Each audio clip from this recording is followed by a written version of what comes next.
ندخل العيال ونشوف المنظر بتاع الحريم من الزباله ومن القرف وقلنا الحمد لله. ومعنا 9 عيال، طب نروح فين؟ ونجي منين يعني؟ ما لقناش لا بيوت ولا ارض ولا غير ربنا الله. الحاجات دي كلها عاملينها بفلوس.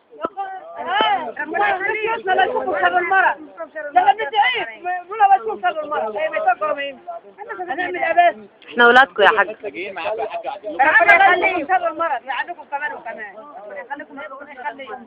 ما نعمل ايه بس؟ بقالك كام سنة هنا يا حاج؟ انا بجيب لهم متعين. انا من زمان عيال كل عيل من احسن شقه وشوف الحرير عامله كيف. بقالك كام سنة هنا يا حاج؟ بقالك كام سنة هنا؟ من 20 سنة.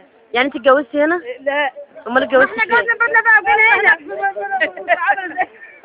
وجينا هنا لنا الرجل خدنا النكته دي دارينا فيها وخلاص. ندك في الشارع ندارقه ولما يكبر هيطلع عليهم متعيش يا حاج. وعندك كام عيل بتقولي؟ معايا 6. ربنا يخلي يا حاج. الله يخليك عندك كمان. يعني انت اكبر عيل عندك كام سنة دلوقتي؟ عندي مواد 36. عندي 21 سنة. عنده 21 سنة؟ تمام. يعني ودخلوا المدارس هنا ما وتربوا؟ دخلوش ما دخلناش بس الداري عليهم متعيش. شغالين طيب ولا ايه؟ هو ده لا مدرسة ولا غير. لا والله مفيش. هنعمل امل هندخل العالم وناخد منها.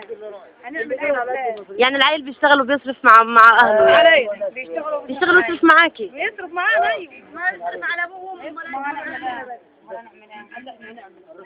ربنا يخليك. عربيتها دي